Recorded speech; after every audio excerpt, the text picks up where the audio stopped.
Your wife, Lola, Yeah. she had a special presence at Beth Tzedec. Yeah. What was her role? She saw her role. She didn't see herself as being a role, having a role. She just knew that because I was a rabbi, she had to give her behavior was such that it added dignity to the position of the rabbi, to the position of the shul. As you know, even when she speaks, there's always that ladylike tone. And where she felt, and sometimes, even though she was in a sense laid back often, but where she was stirred to action,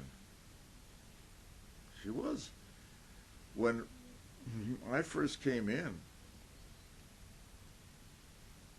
whether it was that year or the next year, and I wanted to have a choral group in the shul. And I remember that, I think it was Albert Gelman or one or two, or the late Greta Grice, they started speaking about Srul Glick, whom I never knew. I knew his father, but I never knew Srul. And she got into this business and recruited singers. And when necessary, if Srul wasn't around, or later Gordon, who was a conductor, wasn't around, she led it. Because she has a good musical background, and she actually conducted choirs. Okay? Or when Soviet Jewry. I remember when Genya we were having a meeting, a lunch or whatever, and Genya wanted certainly, and everybody was leaving.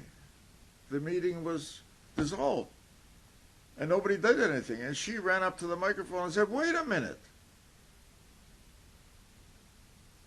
We haven't done anything yet.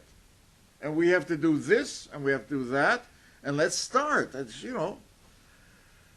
So she didn't work on a role. It's not as though Rebbitzins, like some Rebbitzins, I have a role here. Okay? That was not her role or it. Nor was he like some of the modern ones. They say, they hired my husband, they didn't hire me. That wasn't her? Yeah. When they hired their husband, I'm part of my husband. And if I can help out, I will. And if I can't, I won't. And she always, because sometimes rabbis are sometimes attacked unfairly. I think you know that.